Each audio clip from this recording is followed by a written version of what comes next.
wanted, before we get started, thank the folks here at Cancun for everything that they've done, helping us out, setting up for all of this stuff. So can't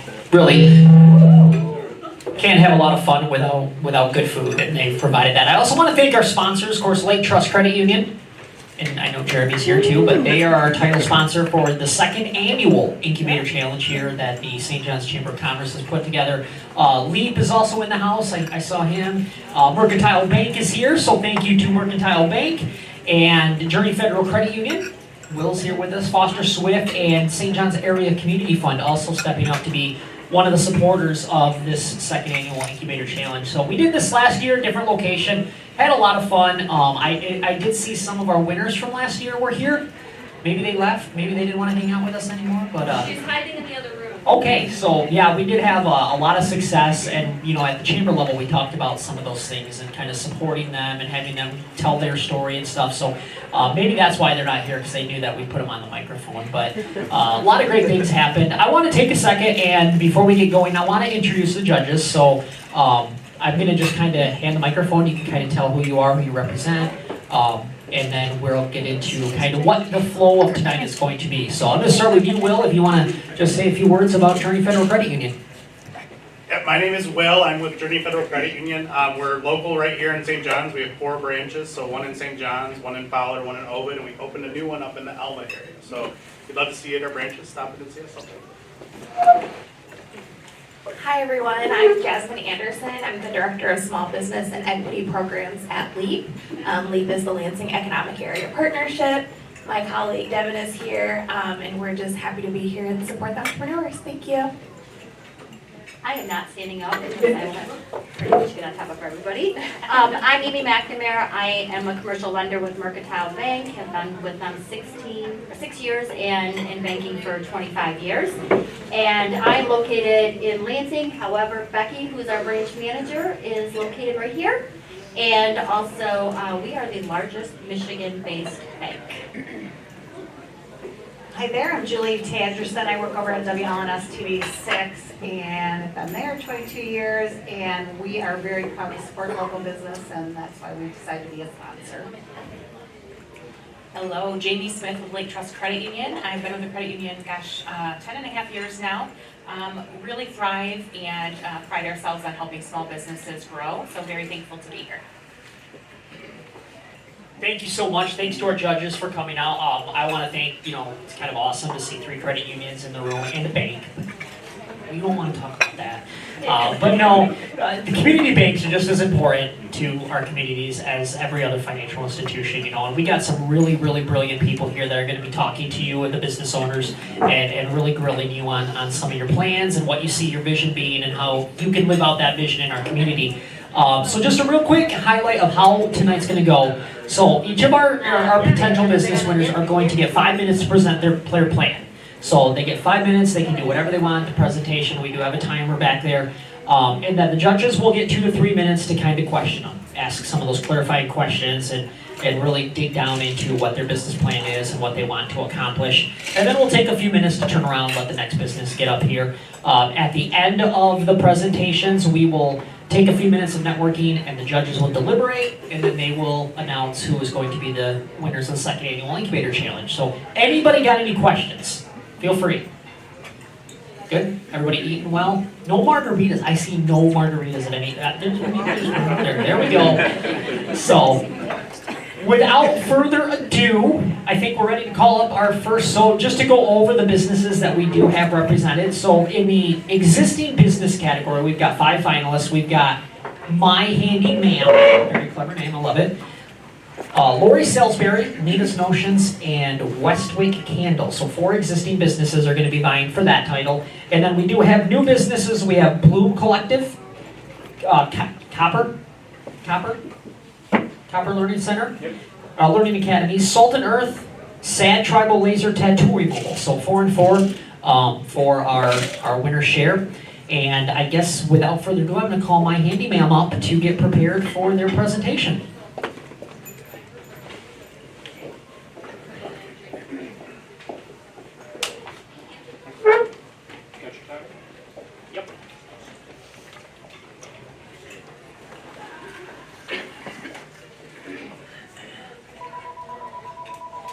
So what I'll do is I'm going to give the microphone over to you. I'll start the timer. It's a beep. You'll hear the beep, and then you're going to get to have some questions asked of you from the judges. So everybody ready?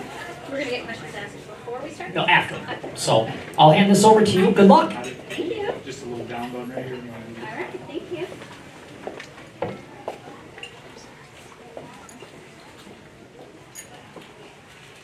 Good evening, I'm Samantha Pearl. I'm a licensed residential builder and the owner of My Handyman Home Repairs and Renovations.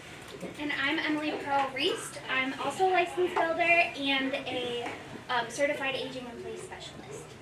And we are passionate about educating women because education empowers. Education empowers women. It empowers widows. It empowers survivors. It empowers moms. Over the next 5 minutes,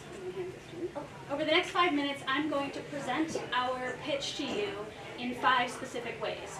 What the problem is, our idea for the solution, why we're the right ones to do it, why it matters, and how you can help.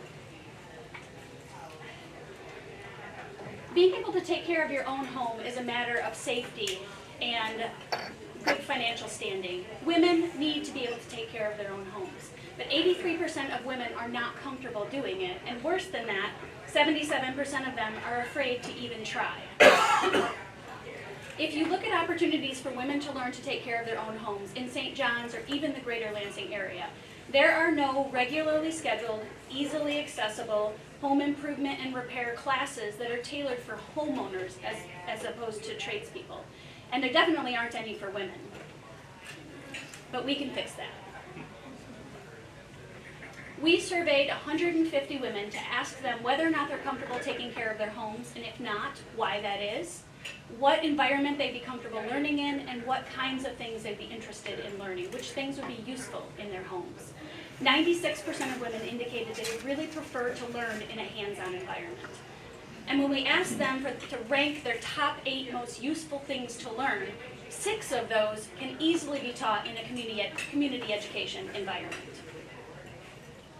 So we're designing a community education class that is 4 weeks long. It'd be once a week, 2 hours. And in that class, we can easily teach those 6 things, which are safety, basics of tools, home repairs, home maintenance, drywall patching, and painting.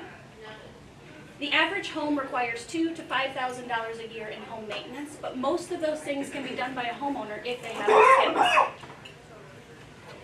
We're going to tell you the 3 reasons why we are the right people to fix this problem. We've been in their shoes before, We've learned what they need to learn. and we love teaching women. 6 years ago, we were homeowners without a lot of handy skills ourselves. And we learned everything what seemed the hardest possible way. And we would really like for women not to have to. Now here we are 6 years later, we're licensed residential builders, we're aging in place specialists, and we have a crew of 12, 11 of whom are women. In addition to that, we have 2 female builders that are also willing to teach. We are passionate about educating women. We're passionate because it matters. We're passionate because it makes a difference. Did you know that 70% of women report having a bad experience with a contractor? Education provides them the knowledge they need to manage this relationship. And remarkably, 1 in 3 Michigan women over the age of 60 are widows.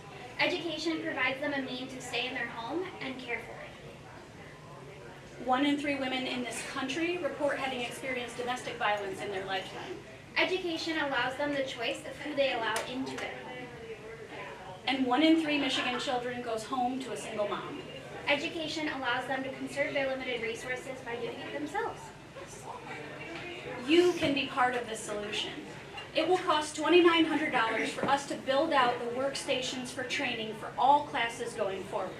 If you choose us for the Business Incubator Challenge, we'll use the funding to build out those workstations. And we'll use the marketing support to make sure that the women who need to find us are able to find us. You can help us bring this dream to life. Thank you.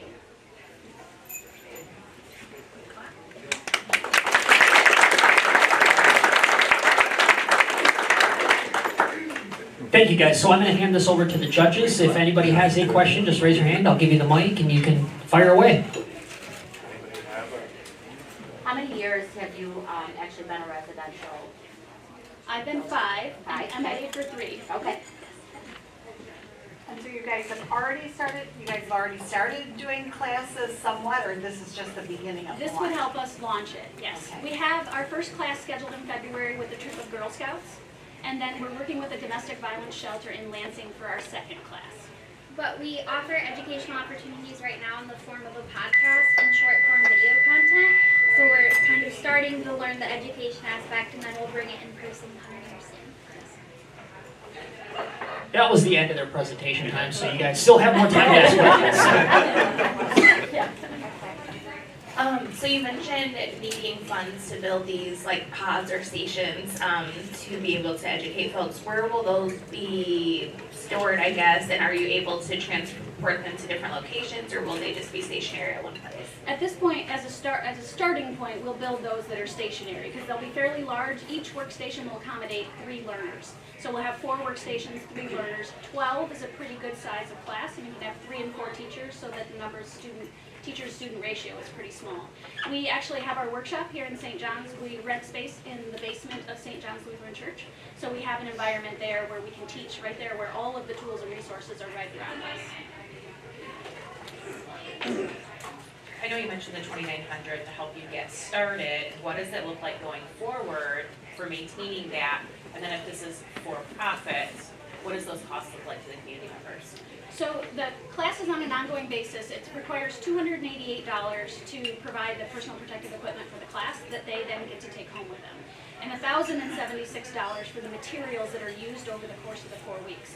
If we add those together, the cost for the class will be $125 for the 4-week course. That allows us to educate 12 women, one of whom will be on scholarship. So we do intend for the educational arm of our business to bring in revenue, but the reason we started our online, so we're on TikTok, Instagram, Facebook, and YouTube.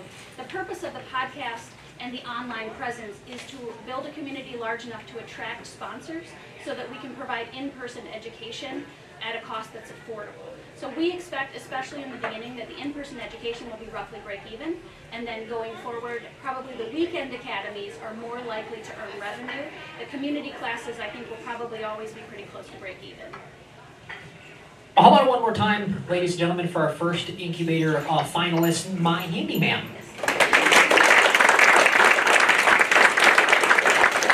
So before we bring in our next group, I do want to go over real quick the prizes. So what are these folks competing for? What is at stake for these new or existing businesses? So we are doing a grand prize for the current business of $2,500 plus 1 year of digital and broadcast advertising valued at approximately $15,000 from WLNS TV, WLHA, the CW, the local stations. And then the grand prize for the new startup is $2,500 plus chamber membership. So the access to the networking and all of the great resources that our community has to offer through the St. John's Chamber of Commerce. Again, couldn't do this without our sponsors, Lake Trust Credit Union, Mercantile Bank, Lee, Foster Swift, Journey Federal Credit Union, the St. John's Area Community Fund, making this all possible for us to put this type of thing together. You know, we had a lot of fun last year as we bring in our next group here. So our next presenter in the existing business is Lori Salisbury. So I'm going to hand the microphone over. Again, you get 5 minutes, so there's a clock right there. And then the judges will have about 2 minutes to fire some questions at you at the end. So I will hand this over and You gotta just give give me... us a few minutes. Yeah. Oh, okay. Well, then I gotta fill time.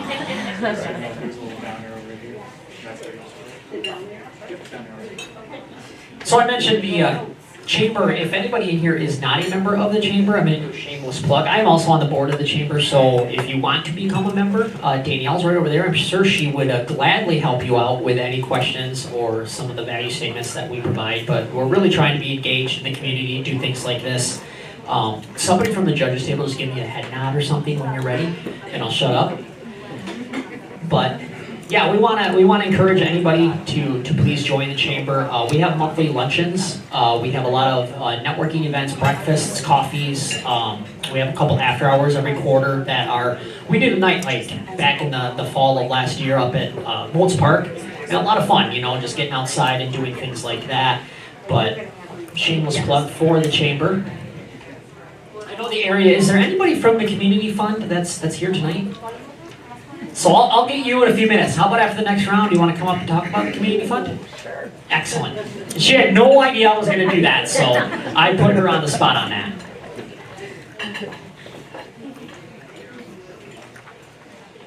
Was there anybody that was at the Incubator Challenge last year? Judges, were the thoughts on this venue? Bigger room, more people, it's great. Perfect, perfect.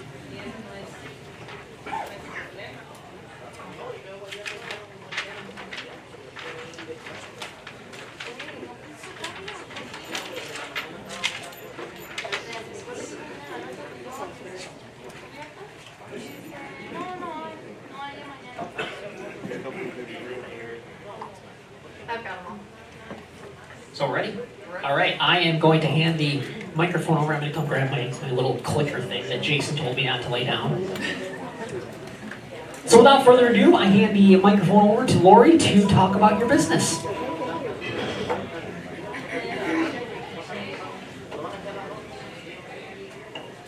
Good evening, everyone. My name is Lori, and I love little babies. As a children's author and a mom of 9, I am thrilled to present Little Hearts Bible Time Nursery Curriculum. This is a play-based curriculum that, I'm lost already.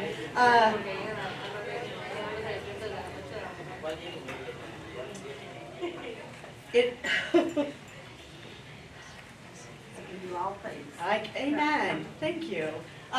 Okay, so this curriculum fills kids with quality character traits like kindness, gentleness, patience, traits that will positively impact every area of a child's life and ultimately your life and mine as well. While churches excel at caring for infants, many fail to provide intentional instruction, resulting in missed opportunities during the most formative years. Harvard's Center on the Developing Child indicates that even infants develop emotional and moral foundations that shape their beliefs. Unfortunately, nursery volunteers are unsupported and unprepared. So, with no tools, nursery ministry can look a little like this. Volunteers want to do more than babysit, but the role lacks direction, and that is the gap that Little Hearts was created to fill. So, engaging the senses, Little Hearts Bible Time is a play-based nursery curriculum designed to introduce simple Bible truths through guided play. It features a reproducible teacher guidebook with 12 lesson plans centered around 3 foundational themes. The lessons are supported by 12 colorful posters, 12 sensory taggies, and 12 engaging board books. These items, together with thoughtfully chosen toys, will lay a foundation for infants to grow in faith. Why am I having such a hard time?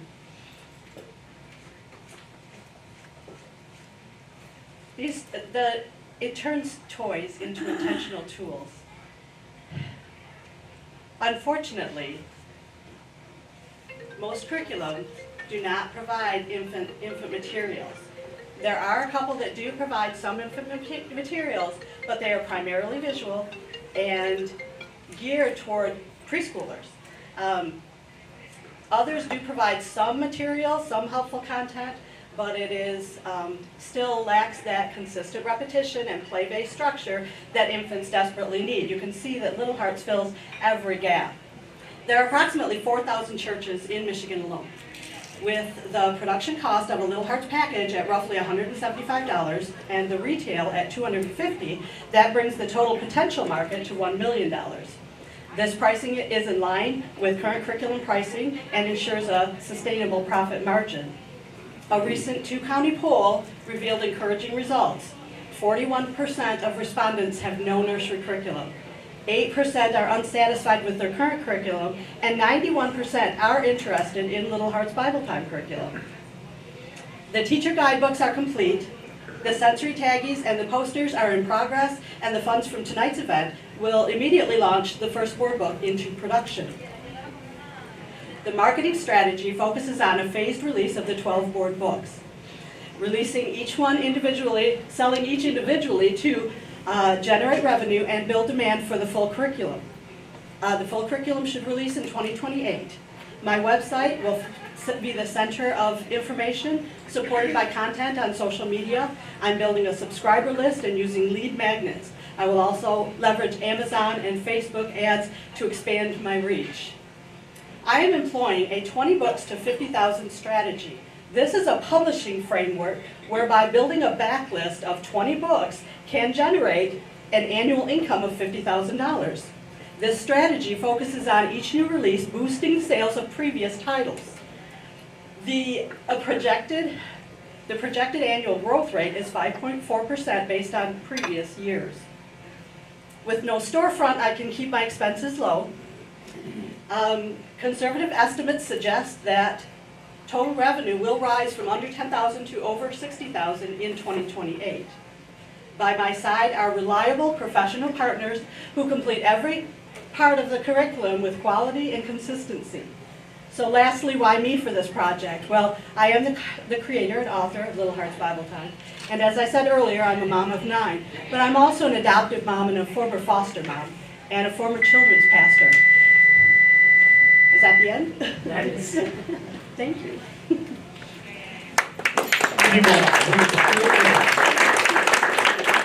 So now the judges are going to have a couple of minutes. They're going to ask some questions of you, and then we'll get our next group up here. Sure. How long have you been writing and putting things together like this? I've been writing since I was a kid. My first book was published in 2014, and it was written for Vacation Bible School, actually. But yeah, long time. So you talked about everything being ready in 2028. Mhm. So if I was in church and you marketed it to me now, and I was very interested, and you told me I had to wait really till 2028, Yeah. explain that to me. I wouldn't have done the poll if it wasn't for this contest. I did the poll for this contest. And some of those that were polled, some of those churches were churches that I had contact with anyway. And so are they going to be, I told them, there's one lady that asked me before I even did the poll, one church that was really interested, and I said, it's going to be a while. She said, that's okay, I'm wanting it.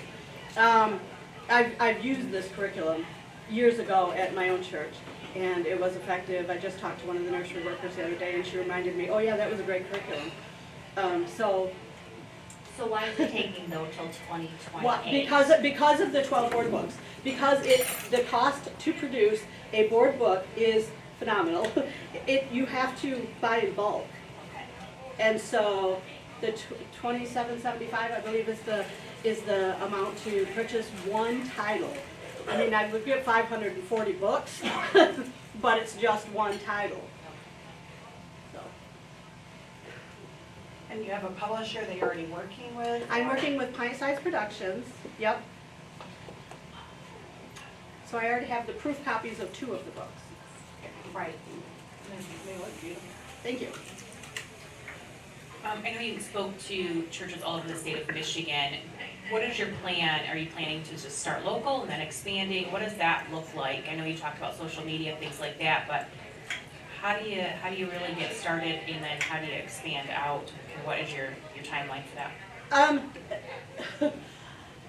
The first year I do want to stay local, and then I am going to use Facebook and Amazon ads, but I am going to become a seller on Amazon because I have books that are published on Amazon. Amazon has a publishing arm, and I do have some that are on Amazon, but that's a little bit different. I have to become a seller for these ones, and I will become a seller, so that's part of it. And that will expand the reach way beyond Michigan, and even beyond the United States even.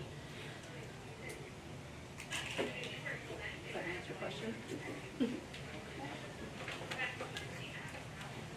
Any more questions, judges? All right, thank you. How about a little round of applause for a second?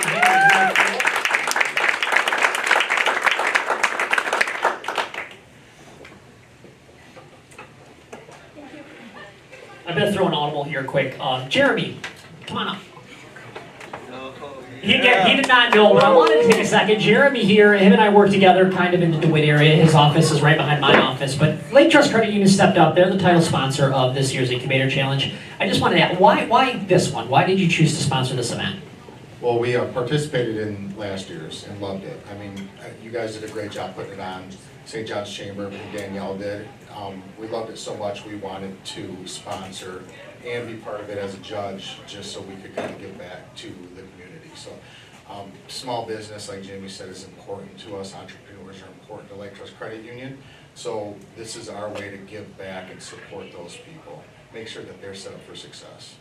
Absolutely. Thank you again, Jeremy. Thank you, Lake Trust, for your support of this event. We really appreciate it. Wouldn't be able to do it without all of our sponsors here. So as we await the next group, so we're going to have Nina's Notions here in a few minutes. Once they get up here, then we will have one more from our existing business category. Again, 4 existing businesses, 4 new businesses, all vying for their share of $2,500 for whatever they want to use it for. You know, I'm thinking you're hearing a lot of plans for it, which is awesome. For the current businesses, a huge opportunity for advertisement on WLNS. Thank you, Julie, for being a part of that, and also at WLHA, the CW, and then $2,500 for the grand prize, plus a chamber membership for our new startups. So another good opportunity to kind of get in front of some people and talk about their businesses.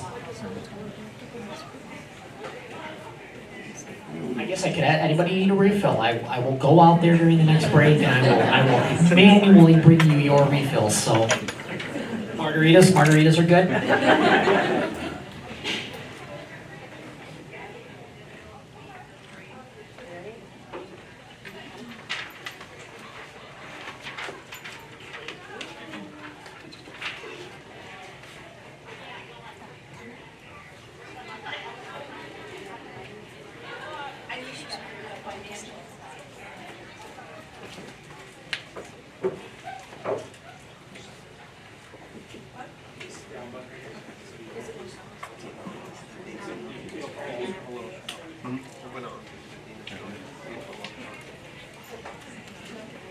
So real quick, while you guys are setting up, just to kind of give you a rundown, so you'll have 5 minutes to do your presentation, and then 2-3 minutes afterwards for the judges to kind of fire off some questions at you, and then we will move on to our final candidate in this area. Okay?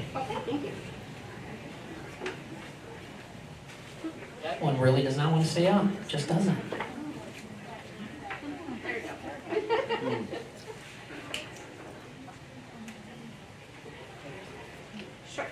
All right, so ladies and gentlemen, our third candidate is Nina's Notions. Sorry, I'm just trying to get everything in the middle. All right. My name is Janina Holitsky, and I'm the owner of Nina's Notions. Nina's Notions is a warm, welcoming paper crafting store in downtown St. John's. We offer high-quality paper, ink, tools, and supplies for card making, scrapbooking, and paper art, both in our store and also online. Our mission is simple: to make creativity affordable, welcoming, and accessible. We serve children, adults, and families by creating opportunities to unplug, create, and connect. Through customer feedback and experience, we've identified 3 key challenges. First, families struggle to find affordable, screen-free activities for children. Second, adults want creative outlets but often can't attend in person due to busy schedules. And then third, our limited classroom space restricts how many people we can serve at one time.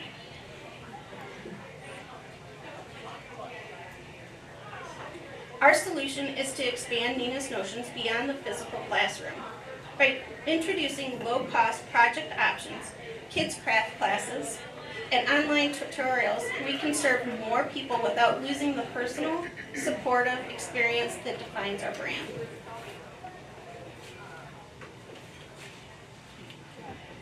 Families can choose between in-person or online project kits. In-person participants receive guided instruction and leave with a finished project. Our online participants purchase a kit and follow along with step-by-step tutorials on their own schedule. This creates a simple, repeatable model that keeps customers engaged and coming back.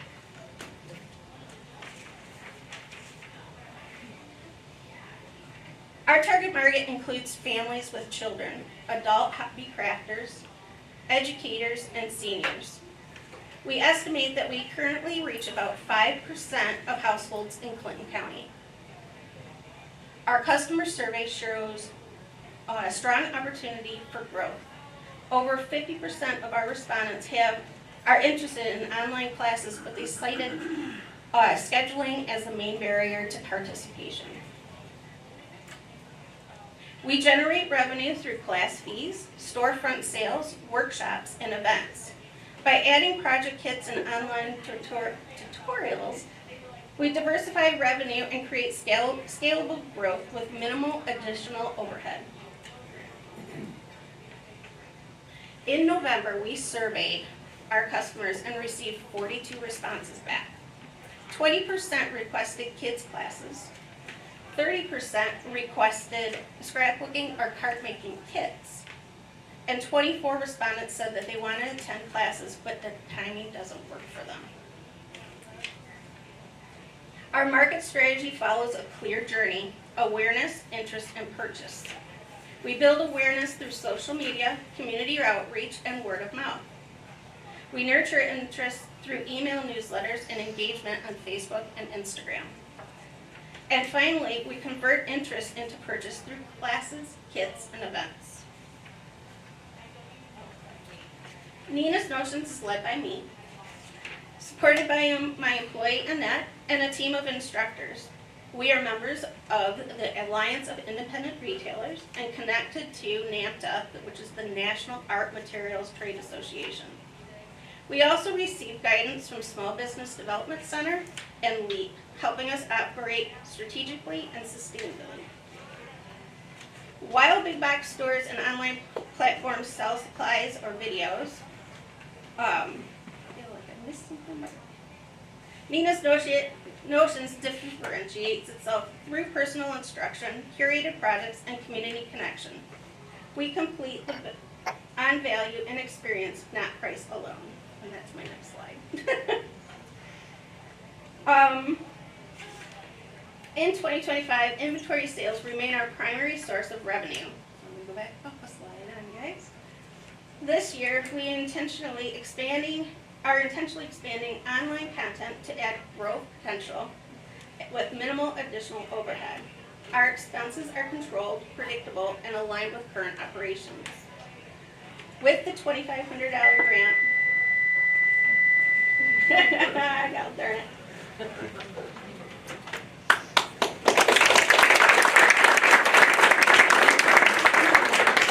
Thank you. I will now turn it over to the judges if they have any questions for you. Okay.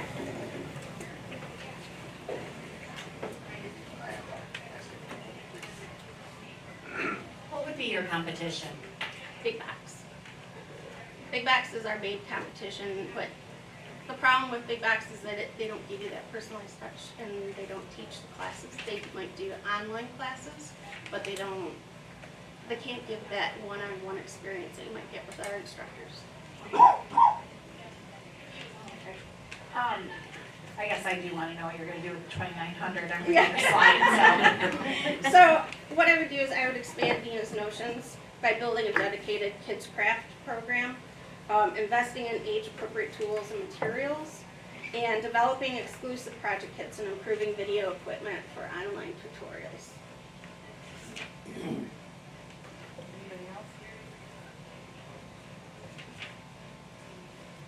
You described you have instructors. How much are they working today, and how many people are you employing to do that type of role? So we have 6 instructors right now. We don't have them working continuously like every single day. We do classes Wednesday and Thursday nights and Saturday mornings. And so they pick one of those days that works with their schedule as well, and then we schedule out a month to 3 months at a time. So they're doing that probably in addition to Their regular work, yeah. And are those classes at maximum? Majority of the time they are at maximum, yes. And we try to do between 10 and 15 people in our classes.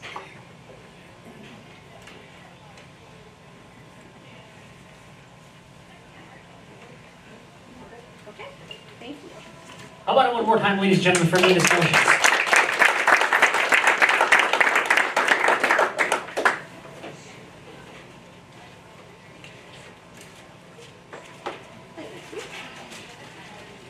So we had a chance to talk to our primary sponsor, Lake Trust Credit Union. I know we've got Leap, Mercantile Bank, WLNS, Foster Swift, Journey Federal, all of them are other sponsors. Does anybody want to take just a few minutes and talk about your organization, talk about what made you decide to be a part of the Incubator Challenge? The microphone is all yours.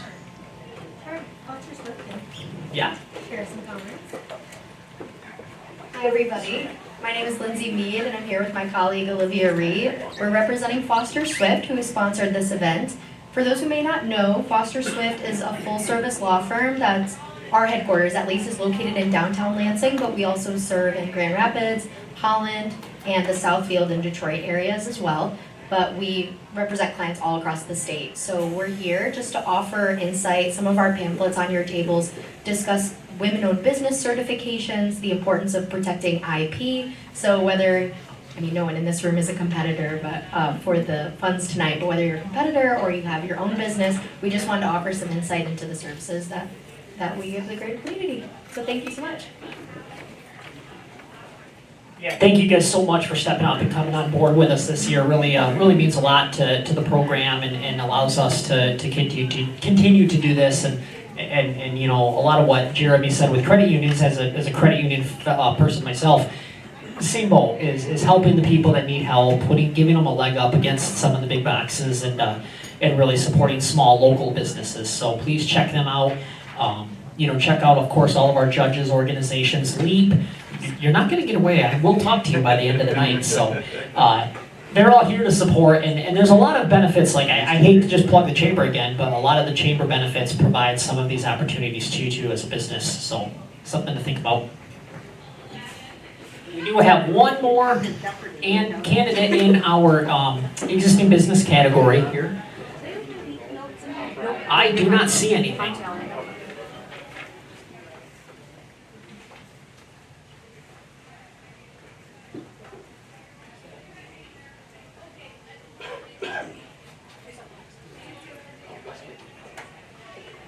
So our final candidate in the existing business category is Westwick Candle. I had to think about saying that over there. I'm like, man, that's going to be tough to say if I don't slow down. But Westwick Candle, our fourth and final candidate in our existing business finalist category. As we get them ready to come on in.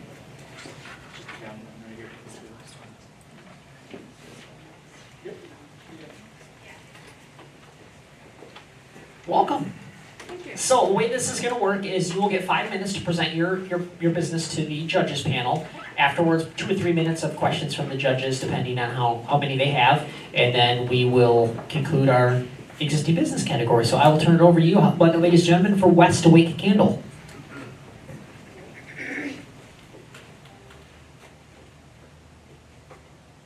Hi, my name is Patty West, founder of Westwick Candle Company, a modern home fragrance brand offering clean, thoughtfully designed products, including candles, reed diffusers, wax melts, and room sprays. Before I get into the business, I want to share a little about how Westwick started. Westwick was launched in 2025 here in Clinton County, Michigan, to create elevated home fragrances that feel luxurious but approachable. Every product is designed with clean ingredients, modern aesthetics, and everyday use in mind. The background really came from a gap I kept noticing as a consumer. Many home fragrance products are either mass-produced with questionable ingredients or priced out of reach. Customers want clean, well-designed options that feel premium without paying luxury brand markup. So that gap is exactly what Westwick was created to solve. Westwick bridges that gap by offering modern, clean home fragrance products that are giftable, well-designed, and priced accessible without sacrificing quality or presentation.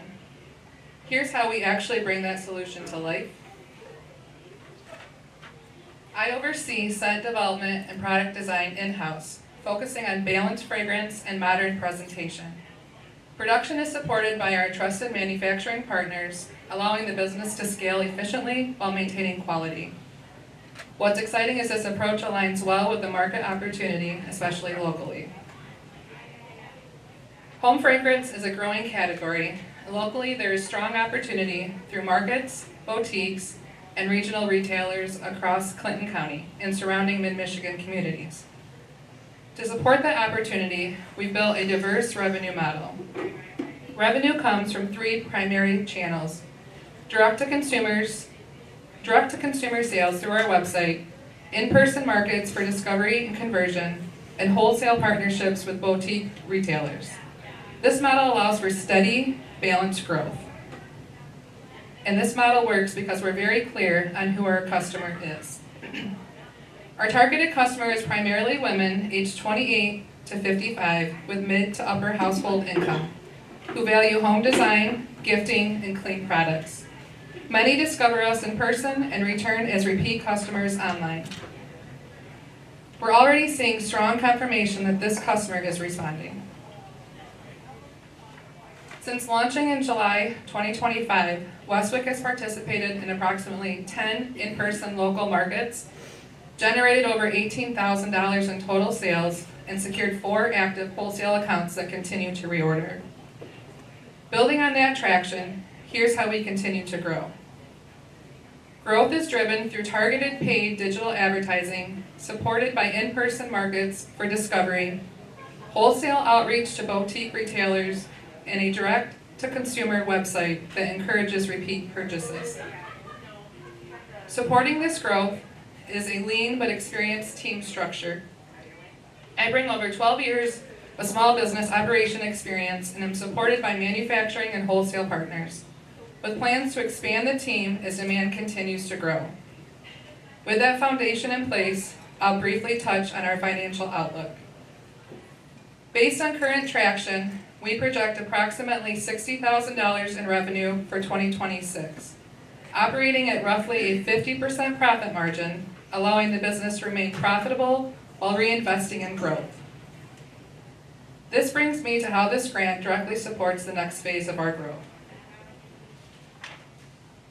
The $2,500 grant would be invested directly into the business through locally sourced equipment, local marketing, and brand assets and inventory.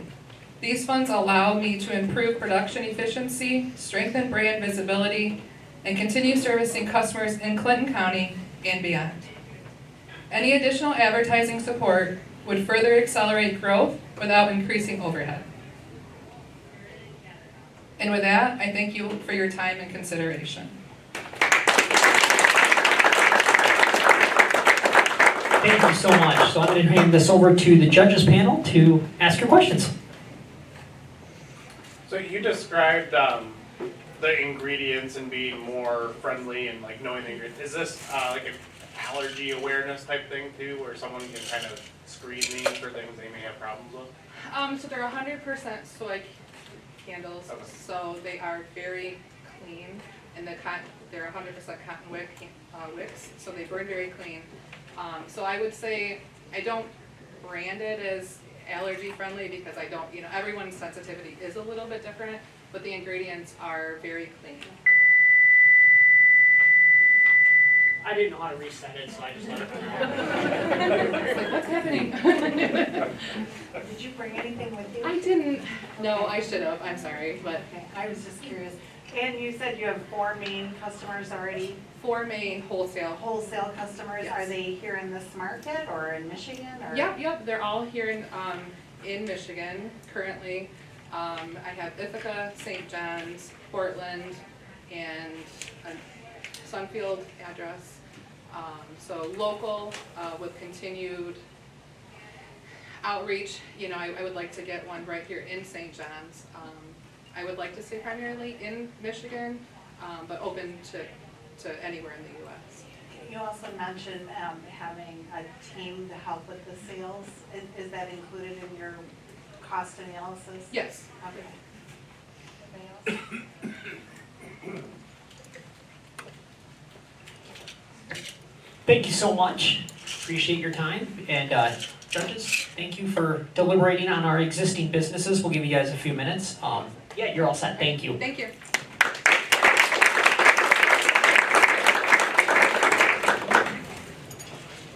While judges are finishing up, I was sitting over there thinking about my 8-year-old son came to me yesterday. We were at Soccer Zone, and he told me this, and I thought, do I do it or not? I'm getting a margarita after this, but so he goes, Dad, I was at school the other day, and his little friend comes up to him, and I guess at the gym they have like this little workout area or whatever, and he goes to his friend, and he goes, do you want to go work out in the gym at recess? And she said no, and my son Owen looks up at me, and with this most sincere look on his face, he goes, Dad, that was the moment I knew we weren't going to work out. I'm like, so, I don't know why I just thought of that over there, but I thought I'd take a swing with it. So he'll be so proud to know that I told that joke in front of, a whole bunch of adults. So we are going to roll into our new business category. So these are the folks that, are new to the area, new to the business world. Maybe this is their first foray into independent ownership. So, please give them some love when they come in. The first candidate is going to be Bloom Collective. Bloom Collective will be our first candidate coming up here in just a few minutes.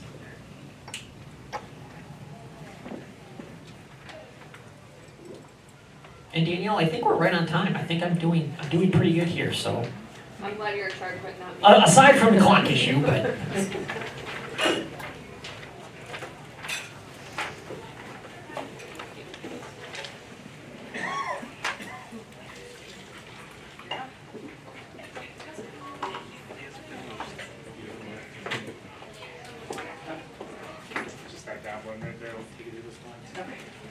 All right, so without further ado, here is our first in the new business category, Bloom Collective.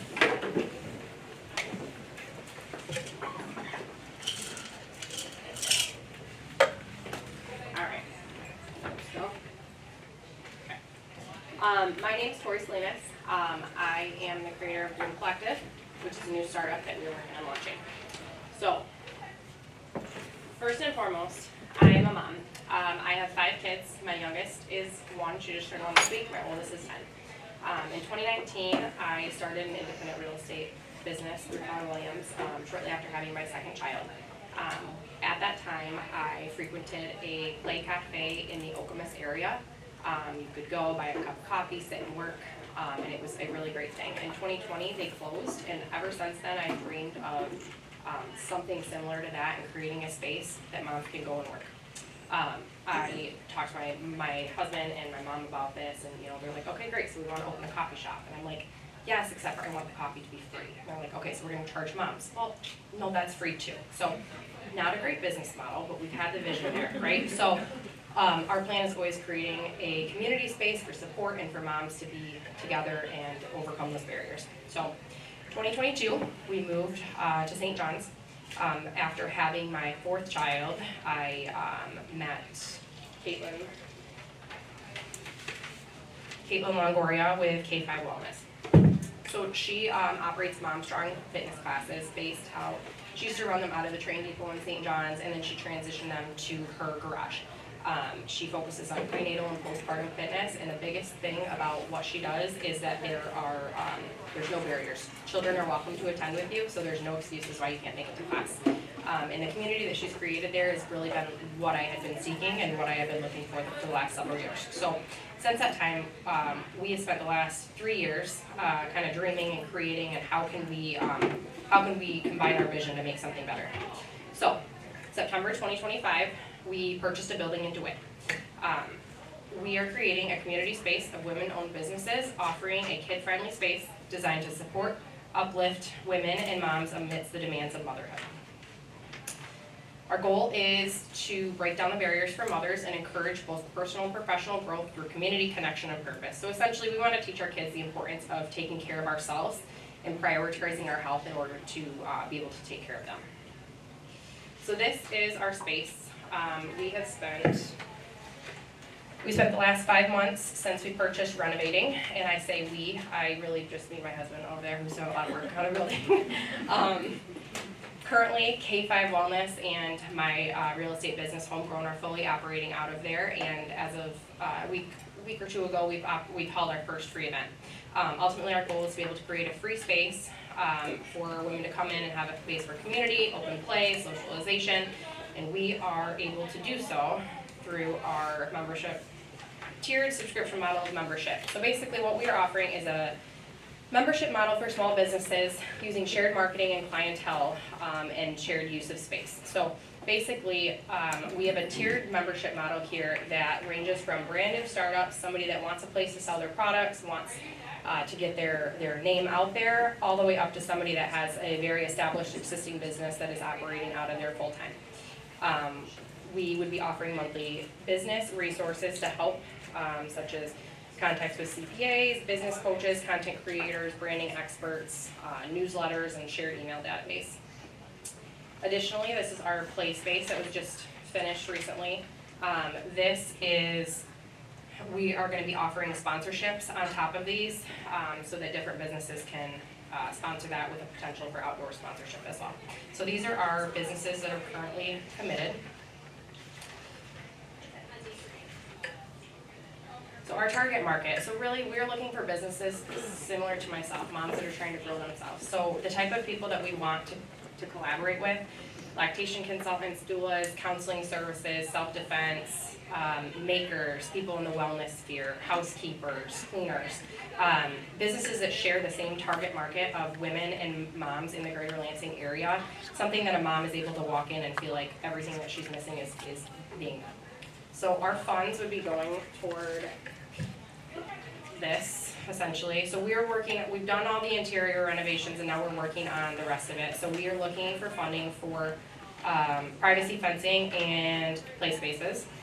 This is our competition. So there's really nothing like this in this area. There is a couple in the Grand Rapids and Detroit areas, but their entire focus is the financial burden is on the client. BNI, really a business networking group, is the closest thing. Our financial projections, our goal by 2027 is to profit $28,000.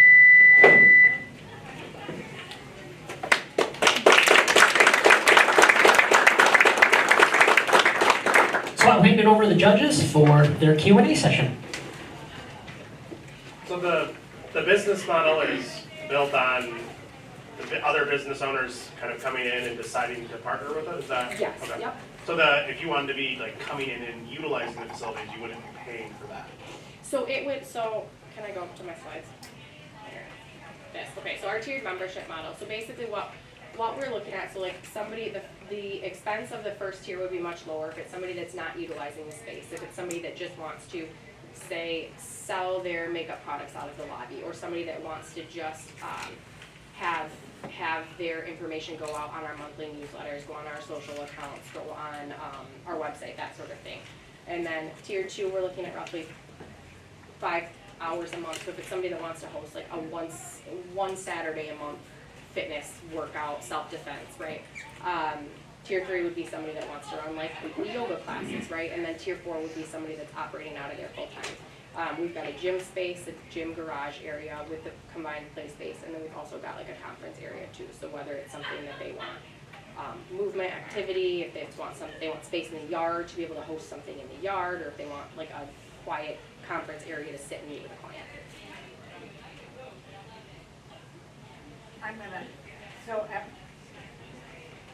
The businesses that you showed that were partnering with you already, are they buying the subscriptions?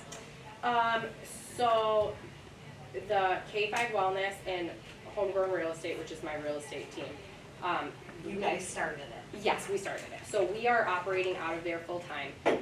Blissful Spaces Home and Office is it's a residential and commercial cleaning company, and I have been in communication that yes, she's on board. We have not launched yet. Our full-time launch, like to take full contracts, we're targeting the end of the spring, early summer.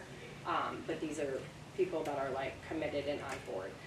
Renus Home and Repair is the one that built our play space for us, and they're committed to being a sponsor. And then Salinas Concrete and Excavating is going to have an outdoor sponsorship once we get the exterior. Where are you located then? We are located in DeWitt, near Round Lake Road. So if I'm understanding this correctly, is businesses can sign up, but then how is this really connecting with the mom and her child? Because you mentioned that's really what you were looking for, is a space for moms to come in and their children to play while maybe they network with people around them, or then do you have kind of a facility part that's gonna be geared towards that? Yes, so essentially the goal is that like my real estate team, what we have been working on is hosting these events, right? Hosting the free events to get people in the door. The competition piece of that we talked about on here, there are places in Grand Rapids and Detroit that you can pay by the day, you pay by the cup of coffee, you pay by the couple hours you're there, you pay by a monthly membership. And as you can see, they're pricey.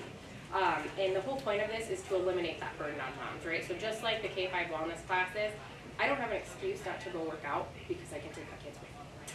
Similar to that, I don't want the burden to be on the mom that they can't go to sit and play with their kid or to go and have this social experience because there's a cost aspect of it or because something else is getting in the way.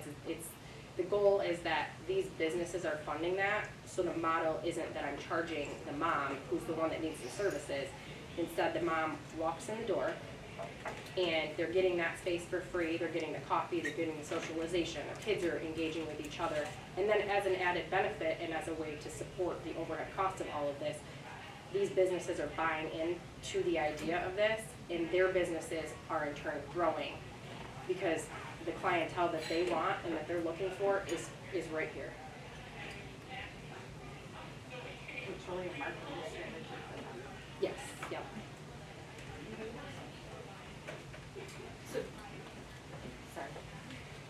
So when they come to these events with their kids, is it kind of like a daycare, or is it the kids right there engaging with them? No, so we've talked about so it depends on like what the events are. Some of the events, like we just had a vision board making class where there was a couple of kids there, but kids are engaged with them, right? We have plans to do like social hours where kids can play, moms just sit and hang out and have a cup of coffee and chat. Kids can sit and play, mom can bring their computer and get their work from home done. The fitness classes that are currently operating out of there, kids are there. They're playing independently. We don't have any sort of structure for childcare at this point. We've discussed and kind of looked into potential for partnerships with, like, if there's a certain business that wants to take on the responsibility of like an event where the child is being watched. We talked about we are slowly in the works with K-5 Wellness working on Kid Strong classes where she is doing kid conditioning classes, and we host an event for moms at the same time. So it's not you're dropping off your kids and leaving somebody else liable for them. It's a situation of moms are over here doing a book club or a Bible study, and kids are right over here working on their needs. Great, so keep that. Yes, yes, exactly.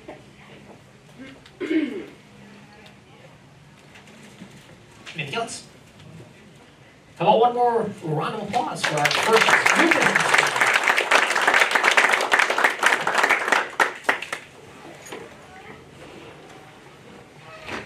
We'll give our judges just a couple of minutes. I told you guys I would do it. And for the record, this is a small.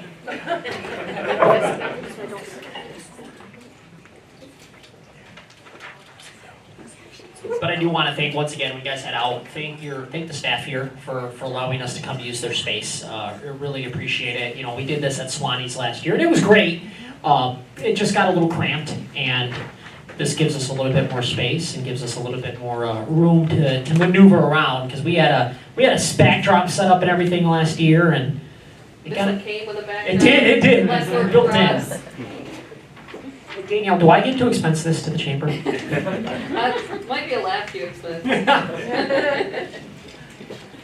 So our next existing business candidate is going to be Cooper Learning Academy. Is it Copper Learning Academy.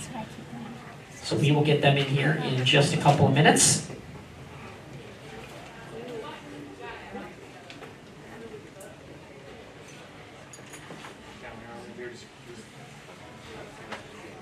So what we're going to do, we're going to give you 5 minutes. You're going to have 5 minutes to present. The clock's right over there if you want to kind of keep track of things. And then the judges will get 2 to 3 minutes to kind of go over some questions they may have based on your presentation, okay? So how about it, ladies and gentlemen, for our next candidate?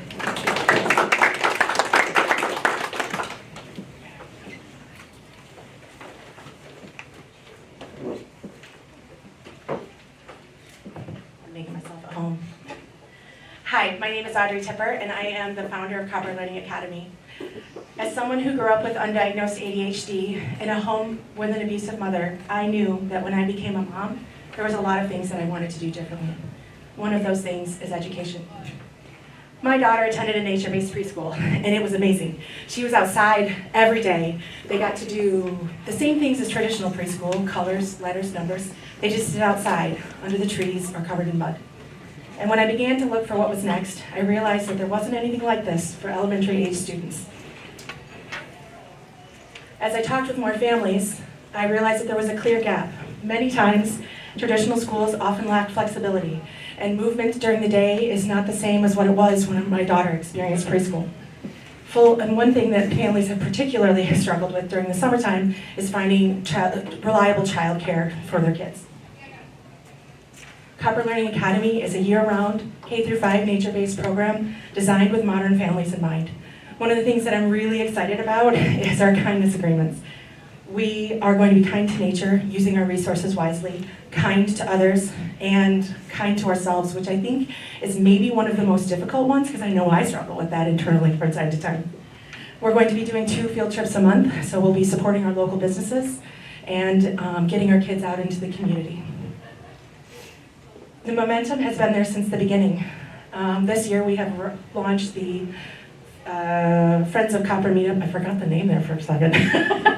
And this summer we're going to have a Copper Roots Festival at the end of the summer as a fundraiser. We have nearly 100 families on the wait list, and last summer we sourced $68,000 between fundraising and grants.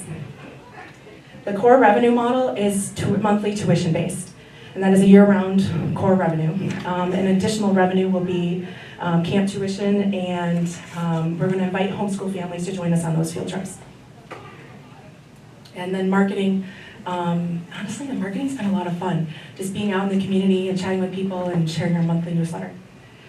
So financial growth is really important for this to be sustainable to me, because I want this to be a program that grows in K through 12.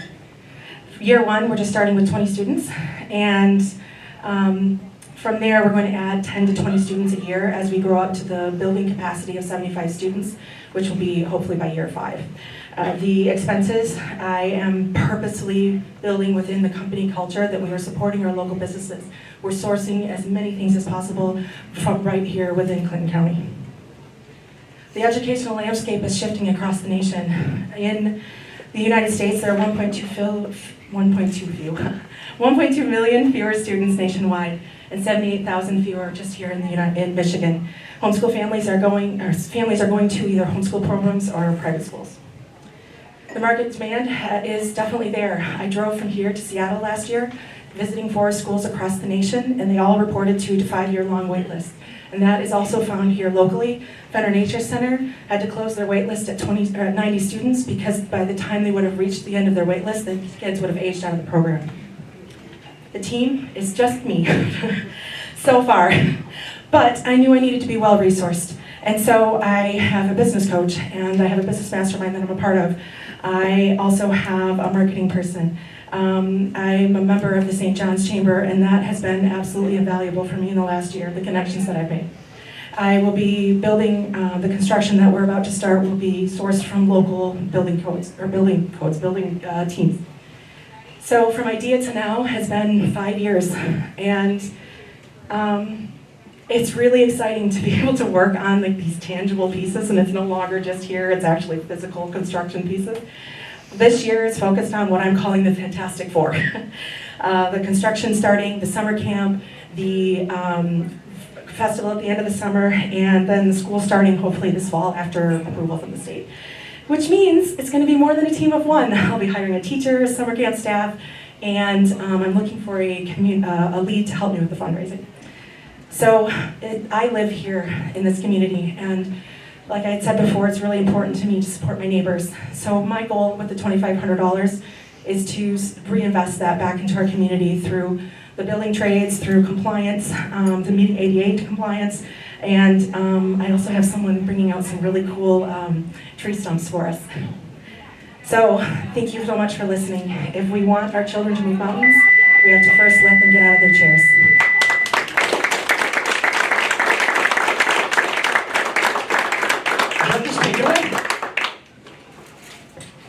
Would you mind mind just going a little more into the cost element of it, just how, because this is taking place of traditional education and we're replacing, can you just cover those monthly expenses again for a family? Yeah, sure.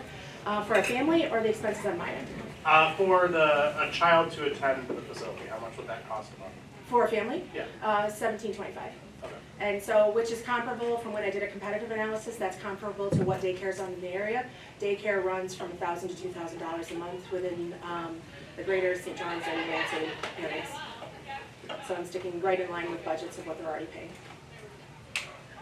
Can you talk a little bit about your startup costs? This is a really big project, and so I would just like to know a little bit more about, I guess, like what you need to actually be able to launch your business officially and where you're at right now. Sure. So one of the biggest things for startup costs right now is the construction piece.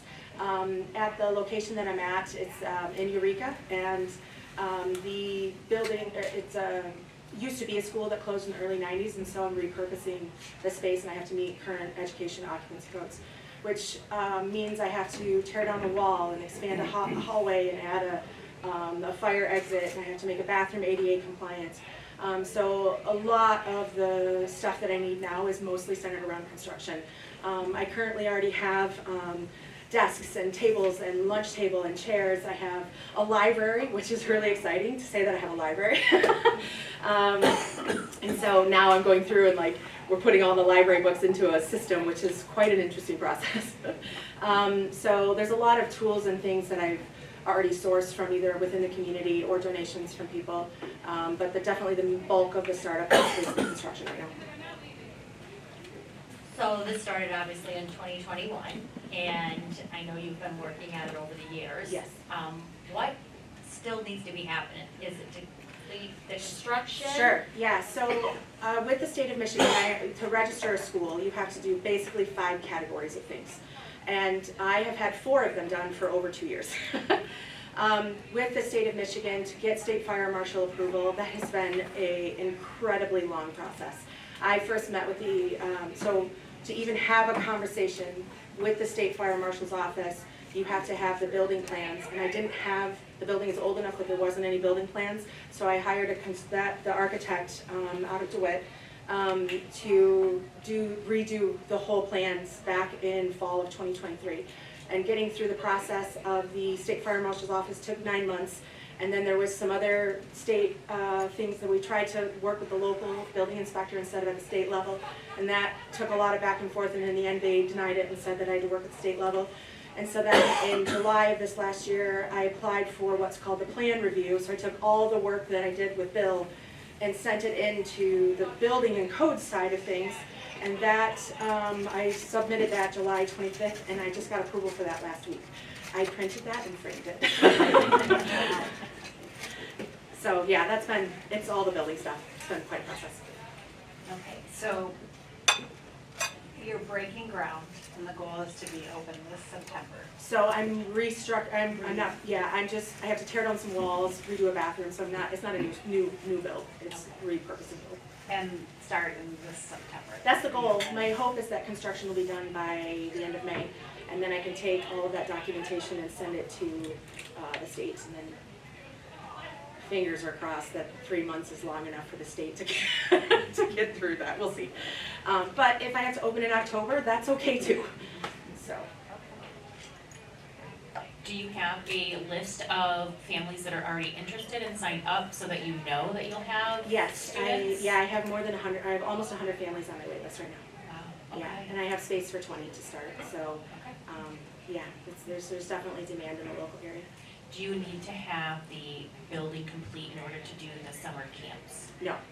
Okay. So the summer camp is going to be, if the construction's done, it'll be in that space. If not, the space that I'm in has a giant gym, so we'll have the camp in there. Okay, thank you. Thank you very much. Great job. Great job. Thank you so much.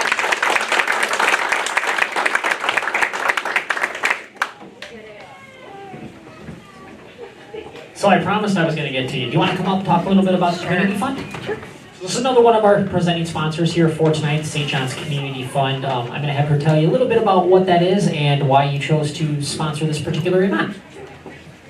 My name is Kate Upton, and I'm the vice chair of the St. John's Area Community Fund. And I sound worse than I feel, so sorry about that. Our mission really is to improve the quality of life here in St. John's and the surrounding areas, and we do that by giving grants to nonprofit organizations. And one of the ones that you guys would probably recognize is we helped to fund the Fantasy Forest 2.0. That was a big one, a long time coming, super excited that it's finally here. We also have another one coming up, the band shell at the park. We're helping to expand the space there as well. We gave a grant to do that. Peter Sunny Day Foundation, we work with them as well.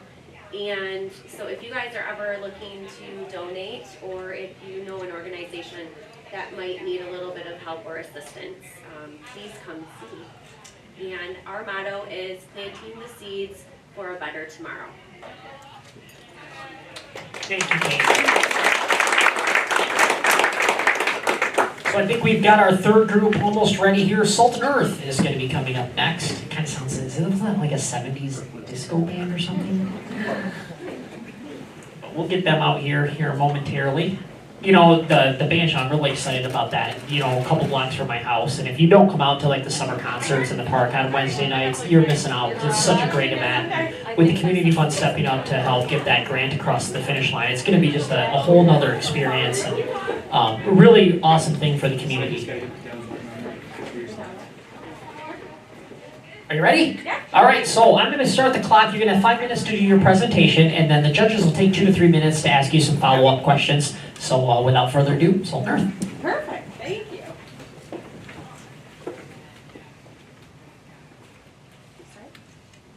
Okay, thank you. Hi everyone, I'm Kelly Havens. I'm founder of Salt and Earth Charcuterie. As a mom of 4, building a flexible, purpose-driven business was important to me. I've always had an entrepreneurial drive and a genuine love for this kind of work. And what became a charcuterie for my own gatherings quickly turned into clear demand and a passion for creating meaningful, hospitality-driven experiences. Salt and Earth is inspired by the call to be the salt of the earth, serving others and bringing people together through food. There we go. Planning a beautiful event sounds simple, but often it's so overwhelming. Hosts feel pressure to impress while juggling time, details, presentation. Instead of being present, they're managing stress. What should feel joyful often becomes work. Our solution is simple. We provide curated charcuterie and mobile food and beverage experiences that remove stress from hosting. Clients share their vision and we handle the rest from design to setup. The result is less stress, more presence, and an effortless, elevated experience. Today's clients don't just want food, it's just all about the experience. Salt and Earth delivers curated charcuterie with consistency, refinement, and elevated presentation. Clients pay us directly for premium event-based services with transparent pricings and healthy margins. This is a refined hospitality model designed to grow. Before formally launching, I wanted to confirm that there was real demand for this service, and the response has been really encouraging. Early work for friends and family quickly led to inquiries for weddings and showers and private events, primarily through word of mouth. Our marketing approach is intentionally simple and cost efficient. Customers find us through social media, referrals, and local partnerships because charcuterie is highly visual and performs well organically. Bookings are handled directly through consultation, custom quotes, and deposits. Growth is driven by real events, not heavy ad spending. Our market sits at the intersection of elevated events and intentional presentation. Weddings, graduations, and private gatherings are no longer just about feeding guests. Hosts want food that feels curated and visually beautiful. Even capturing a small portion of these local markets creates a strong and sustainable growth opportunity. What truly sets Salt and Earth apart is that we're not just selling food, we're providing a full event experience. In the Lansing market, most options are either basic grazing boards or expensive catering that lacks visual focus. Salt and Earth sits in the middle, elevated, curated, and accessible. We focus on premium presentation, custom design, consistent quality, and a luxury feel without a luxury price point. Our mobile cart will allow us to add specialty experiences that increase per event revenue. Salt and Earth is a founder-led business. I oversee creative direction, client experience, and operations. I'm supported by a small, flexible team that ensures consistent quality without unnecessary overhead. And we also plan to pursue the WBE certification to support long-term partnerships and sustainable growth. Our projections are based on a blended average across multiple event types, not just weddings. Year 1 reflects a partial launch with conservative assumptions as licensing, marketing, and partnerships fully come online. Add-ons like our mobile cart increase per event revenue without significantly increasing costs. And overall, these projections are designed to be sustainable, profitable growth. So to the use of funds, what sets me apart is readiness and clarity of vision. With this funding, I'm able to operate my business immediately, not someday, but right now. Salt and Earth isn't just an idea, it's a thoughtfully built concept with systems, demand, and purpose already in place. My LLC is established. I've secured a licensed commercial kitchen here, actually right in St. John's. I've already confirmed pre-launch demand. The $2,500 is allocated very intentionally. So $500 covers 3 months of commercial kitchen access, and $400 would go towards 6 months of business insurance. $200 covers required food licensing and permits. $500 is allocated to a mobile service cart that we'll be building ourselves. And $500 will be invested in food, transport, safety, and production equipment. And then the $400 funds my website design and launch so customers can easily inquire and book. And so because every dollar is tied to revenue producing assets, I can begin booking and executing paid events immediately. And my vision is to build a refined, sustainable hospitality brand that grows through quality, relationships, and intentional experiences, not shortcuts. So thank you guys so much for taking the time to hear my pitch and for your thoughtful consideration.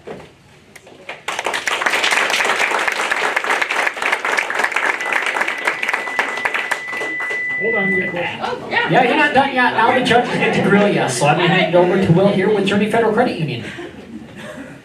You mentioned commercial kitchen access here. Yes. What about like storage of your goods, preparation? I mean, I'm assuming there's a lot that goes into getting Yes, these put together. so the storage actually would be, so a lot of times, as far as weddings, I know well in advance, as far as like the boards that I do, it's usually about 48 hours in advance from the time that they order.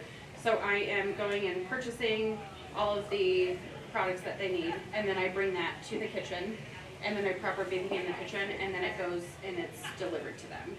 So as far as like my equipment and stuff, they said that I can store that there.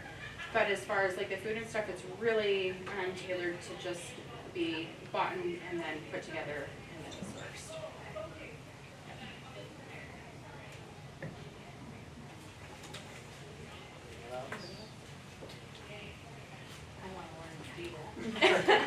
Teach classes. It could be possible. It's fun. I mean, it is. It's a lot of fun, but it definitely, there's the times where it's like you need to step away because it's, you know, you get so into it, and it is. It's a learning curve, but it's a lot of fun, and I truly enjoy it. What was your background before this? So I was a stay-at-mom for 10 years, and then I ended up getting a job at the hospital. So I work in the ER right now. And I was actually able to just go per diem. I start my per diem, so I'll just be picking up shifts so I can do this full time, February 9th. So I'm just ready to take a leap of faith, but I've had a lot of people interested in events. I've done a lot for family and friends, the church community. It's really just taken off, and I haven't even launched yet. So, but yeah, I truly enjoy it. What's the average cost just for like a small event, like a baby shower or something like that? So, as far as like baby showers, so the events I do per person, so it's anywhere from $18 to $22 per person. If they're doing boards, I have 3 different styles. So I have the classic, the signature, and the grand as far as like, you know, boards go. So my classic starts at $135, my signature is $175, and then my grand is $225. And then, like I said, as far as events go, and then, you know, the more people that they have, let's say they're having a wedding of 150, it goes down just a little bit, the more people that they have. Yep. It's tiered. Mm-hmm.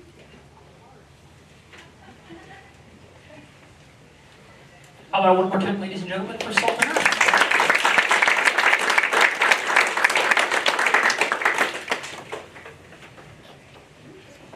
So we do have one more new business that'll be coming up here momentarily and doing their presentation. We will have a short break during the judge's deliberation period, so be an opportunity to go use the restroom, do whatever you need to do to take care of things, and then we will get our judge's decisions here in a little bit. But we do have one more candidate in a moment.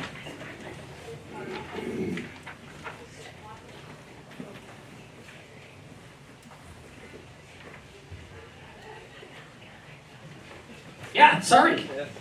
I did say I was going to get to you. So I want to introduce our friends from LEAP here. So we're going to talk about a little bit about what brought you guys to the event. Yeah, so I will give you guys a little background on LEAP. We are the Lansing Economic Area Partnership. We are a nonprofit 501c6. And what kind of brings us here are the entrepreneurs, small businesses of Clinton County, Ingham, Eaton, all together. You guys are the backbone of communities. You guys help the economy grow, increasing foot traffic throughout cities, making rural communities walkable historic towns. I do want to plug in some of our stuff because I am a free resource to all businesses in Clinton County. If you call me, email me, I'll respond to you, I'll come to your business. I have a lot of partnerships. I'm a resource connector. One of the things I want to plug in is we have a plug-in event the 29th. This is a free class, and what this is it helps small businesses with strategy, growth, financial support, all kinds of things like that. But yeah, we're a free resource, and I'm happy to come by, help out where I can, and if I can't help, I'll plug you in with the resource that we do have. Everything is completely free again. Thank you so much. All right, so our final new business finalist here, I'm going to introduce, I actually kind of know, I'm going to introduce you to SAD Tribal Laser Tattoo Removal. So you'll have 5 minutes, clock's right back there to judge your time, and then the judges will take a few minutes to follow up with some questions for you. So SAD Tribal Laser Tattoo Removal. Thank you. Hi, I'm Dr. Rachel Boots. I am the owner, the safety officer, and the laser technician at SAD Tribal's Laser Tattoo Removal. First, I just want to know how many people here have a tattoo? Probably a lot, right? How many, if you're willing to admit, have a tattoo that you're maybe not so pleased with? I mean, I know I do. That's what got me into this. Anyways, so going along with that, 145 million or so Americans have tattoos. Nearly around 40% between the ages of 26 to 40 have at least one tattoo. The numbers on how many have this so-called tattoo regret are a little more sketchy because the estimates range from 17 to 50%. It's a very niche market. Like, it's not something that you hear about very often. It's new, it's emerging, it's projected to continue to grow. As I'll be honest, as my age demographic grows, a lot of us got, that's what the name came from, SAD Tribals. A lot of us got tribal tattoos when we were a certain age, and they're sad. So, my competitive advantages, the first one is my location is pretty strategic. If you will look at the map, right there, we are right in the center, just as you know, St. John's. We are in a great location in the middle of the state. We got a little bit in Grand Rapids, Flint. There are 4 or 5 in Lansing. They are not what I consider my primary area. I want to push for Clinton and north, so up to Gratiot, Isabella, Montcalm, that area. What makes me stand out from my competitors are that my pricing is below standard average. The rates are transparent, so a lot of these places, if this is something that you're interested in, you have to do a consultation for them to tell you what exactly you're going to be paying. I have flat rates, 100, 150, 200, 400, and then if you have a gigantic tattoo larger than a clipboard, we'll probably be talking consult. But other places do a lot of like per square inch, so the main one around here, Lansing Laser Tattoo Removal, $75 a square inch. That's gonna get real pricey real fast. a lot of these other places won't tell you because they're primarily like med spas or cosmetic surgeons' offices. So who knows how much it could cost. Industry standard though is $200 to $500 per session. Something that sets me apart is my environment. So I'm a therapist. I want to set a soothing, calm, quiet environment. I will not, this is the only thing I will be doing. So it's one person at a time, no waiting room, no other techs, no busyness. Because a lot of these places, like I said, they do other things there. And I don't want all of that hubbub. So financially, my requirements to get the business up and going is $152,000 between a mix of my own debt and commercial loans. I've gotten it all taken care of except for about $12,000, which I need to finish everything. And this is kind of where we're at as far as expenses and debt. So the first year, we are going to be in the hole $120,000. It's a lot. Our break even is about $5,700 a month. It's a lot. I have to make $70,000 a year just to break even. Hopefully within the third year, that will change based on a very conservative growth rate of about 3%. So about 5 appointments per week. So if I can manage to get that business through the door, it won't be hard to meet.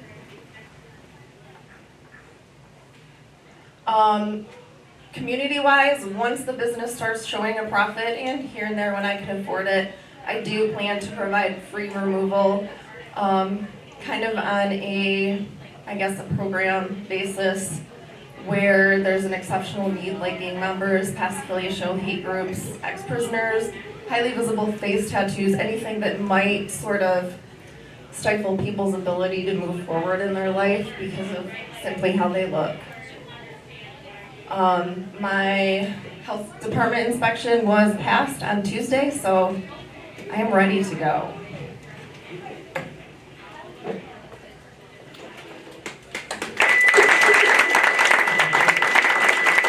So I'll give it over to the judges, and I'll let them kind of ask you their question. I'm going to start this end this time. Okay. What is your previous experience? In this field, None.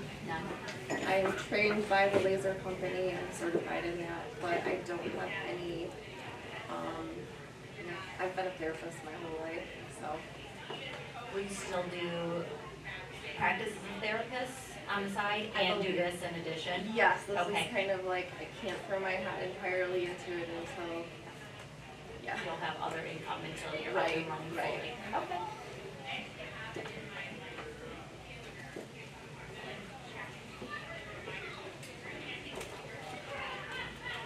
Thank you, judges. Thank you, ladies and gentlemen. That is our, final presentation. So we're going to give the judges a little bit of time to deliberate and talk. Lori, did you want to talk any about your involvement in the community real quick? Oh, sure. I kind of looked over you over there, but we have a representative here, Lori. She is with the Michigan SBDC, and I'll let her tell you about what she's involved with. Great, thank you so much. SBDC is the Small Business Development Center, and I'm the regional director there. We're located at Lansing Community College, but we serve the Tri-County region, and we provide free business consulting services, and it's all confidential. And wherever you are in your stage of business, if you're just looking to start up, you have questions, you want to understand the feasibility of an idea, a trained consultant can sit down with you and walk you through everything you need to know. Create a feasibility study. Look at your potential for making money. Help you with pricing. If you need financing, we can help you put together a business plan, financial projections, point you to some lenders that might be interested in funding your industry. If you're an existing business, growth is one of the biggest issues, and we can help you understand whether a new location offers the same kind of market customers as your current one, or if you need an expansion financing. There are a range of issues that businesses experience, and the SBDC is really your resource for small business success. And you can find us on at michigansbdc.org, and I hope to hear from some of you. Now, Lori, self-mission, what about getting out of business? Like my dad, he's looking to potentially sell his business. Would that be a resource that you guys could help with? Absolutely. Throughout the entire life cycle of the business, we've worked with businesses that are, people who have passion, but they have no idea what they should do.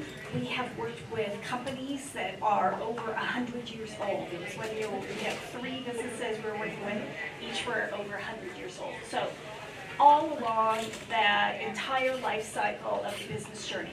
We don't work with nonprofits, but if you have a for-profit small business, we work with all of them. Thank you, Lori. Except for, a few, except for cannabis. Few restrictions. Yeah, that's kind of an area that a lot of people struggle with right now, right? so yeah. Well, folks, again, like I said, we're going to take a few minutes for the judges to deliberate everything now that all of the presentations have happened. If you need to take a few minutes, stretch your legs, now would be a great time. I think we're well on track to be done on time tonight, so please take a few minutes, stretch around, network, most importantly network, that's what the chamber, with what these things are all about, and we'll see you back here in a few minutes. Okay, everyone, thanks for coming tonight. Again, thank you sponsors and everybody in this room. And my gosh, Danielle, thank you for putting this all together. You did a really fantastic job.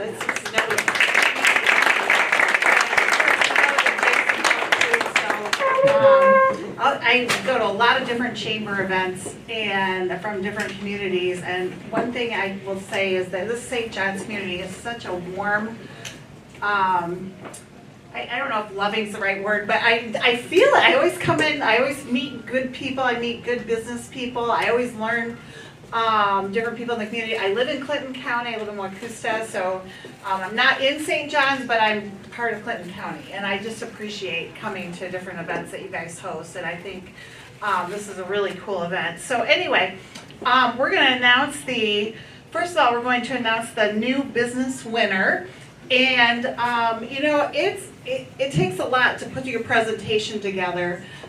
So we want to, first of all, recognize that everyone that participated tonight, thank you for putting the time in to stand up. And it's not easy to stand up in front of people and give a pitch, right? I mean, it's not easy. And it's not easy to step out in faith and start your own business. And yet, when business is happening, that helps our communities to grow, right? We need money to flow in order to have taxes, in order to have a really nice community to live in. So anyway, just congratulations to everyone that competed tonight. And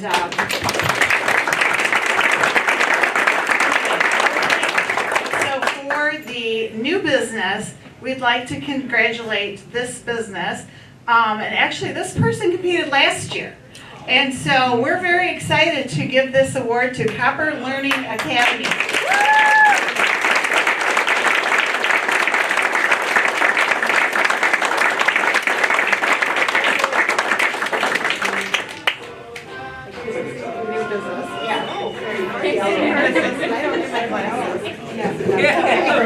I've reached the point where I have to move my glasses down. So go ahead. Perfect.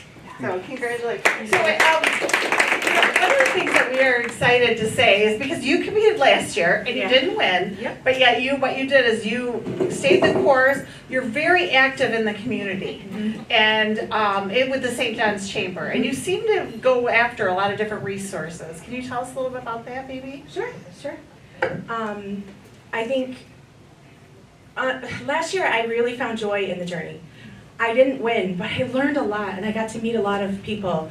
Alicia from Made to Clean, she participated last year in the pitch, and she and I meet for lunch every month. And there's other community members that I meet with and do things with, and Danielle and the chamber offering the membership for us for participating really made a huge difference in being able to keep moving forward and to just showing up in the community in a different way than what I was before. Okay, great. Congratulations. Thank you.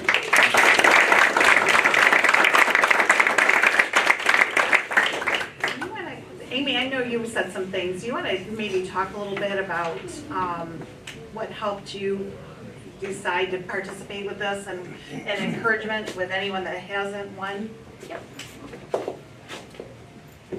So as I said, I've been a commercial loan officer, small business banking for 25 years. I've seen a lot of businesses, a lot of people have come across me, sat across my desk, and talked about wanting to start a business.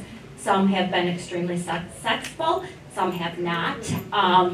And really what I see is a group of women, which I'm super excited about because I've never been in a room where there has been 8 entrepreneurs, all women, in this type of situation. So I'm very excited about that, and you guys gotta give yourselves a pat just for that. Stepping up here, talking to everybody about it, but don't give up. If you didn't win tonight, it doesn't mean you won't win the next year. Doesn't mean you won't win the next year. Follow your dreams and do as much as you can. Go for all those grants. It doesn't matter, you're only gonna get better and you're gonna learn more and you're gonna meet more people. And have a group of women, like you said, you now meet with somebody else. I think having a woman executive team that you meet with, whether it be once a month, quarterly, those are the women that I see that just continue to grow and their businesses continue to grow. So keep doing that, and it's very important. Like I said, it's really exciting to see 8 women entrepreneurs up here.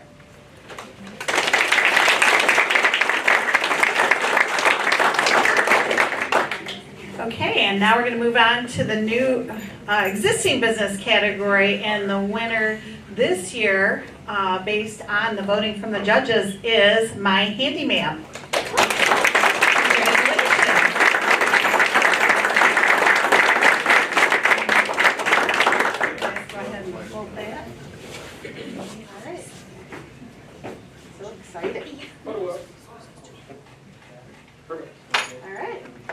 So, okay, you guys, congratulations. Do you have anything you want to add? I would just encourage you guys to check out the resources we started building online. So we have a podcast. You can find us at How to Handyman on YouTube and then any of your favorite podcast platforms. And we also have a pretty big social media presence. By big, I mean we're posting all the time. So not big in followers, but you'll learn a lot. So we invite you to be a handyman with us. And that includes guys. We include guys in handymaning. So, And we just wanted to thank you for the opportunity to participate. Thank you so much. Okay. How are you guys? Are you related or? Emily's my daughter. Okay.